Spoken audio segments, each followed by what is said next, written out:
Road पर उतरी, हाथ में पासपोर्ट था एक ऐसे मुल्क का जो इस दुनिया में मौजूद ही नहीं। सवाल नंबर 1, वो औरत किस दुनिया से आई थी? सवाल नंबर 2, अगर वो वाकई किसी दूसरी दुनिया से आई थी तो फिर उसने इतनी साफ अंग्रेजी कैसे बोली? और सवाल नंबर 3, जो फ्लाइट उसने टोक्यो से ली, क्या किसी ने उसका पासपोर्ट, टिकट या वीजा चेक नहीं किया? टोरेंजा, बस एक लफ्ज ने पूरी दुनिया हिला दी। लोग सवाल करने लगे। कुछ ने कहा वो झूठ बोल रही है, कुछ ने कहा ये सिस्टम का ग्लिच है, और कुछ कहने लगे कि वो हमारी दुनिया की ही नहीं थी। अब गौर से सुनो, मैंने कभी ये नहीं कहा कि वो किसी और सैयारे से आई थी। मैंने कहा वो किसी और डायमेंशन से आई थी। समझने की कोशिश करो। लोग कहते हैं हमारे आसपास कुछ मखलूकें रहती हैं, जिन्न, साया या कोई और, लेकिन हम उन्हें देख नहीं सकते। वो यही है, मगर एक और लेवल पर, एक और लहजे में, एक और फ्रिक्वेंसी पर। साइंटिस्ट इसे मल्टीवर्स कहते हैं, दीन कहते हैं ये गैब की दुनिया है, और कुछ लोग कहते हैं यहाँ वक्त और जगह अपने आप में घूम जाते हैं। शायद वो औरत कभी हमारी दुनिया के लिए बनी ही नहीं थी।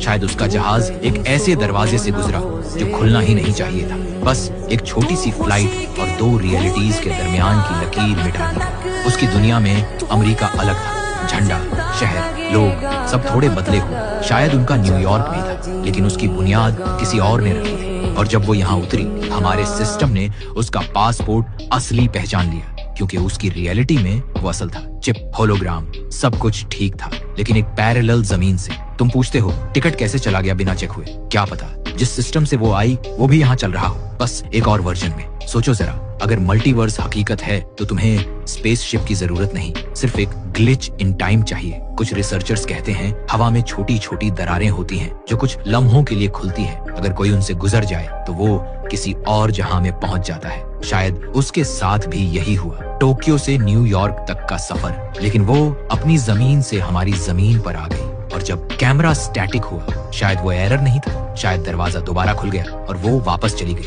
लेकिन सबसे अजीब बात यह है, एक तस्वीर सामने आई। जापान के एयरपोर्ट पर भीड़ थी और उन्हीं में वो औरत भी थी। वही चेहरा, वही लिबास, वही बैग। नीचे कैप्शन लिखा था, फ्लाइट टू टोरेंजा ऑन टाइम। अब सवाल ये है, क्या वो हमारी दुनिया छोड़कर चली गई या हम उसकी दुनिया में आ गए?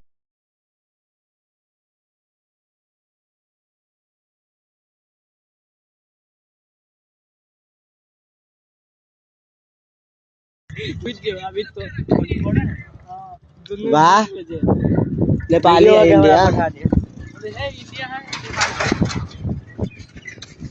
हाम्रो नेपाल है, त्यसपछि इन्डियाको मान्छेहरू छ।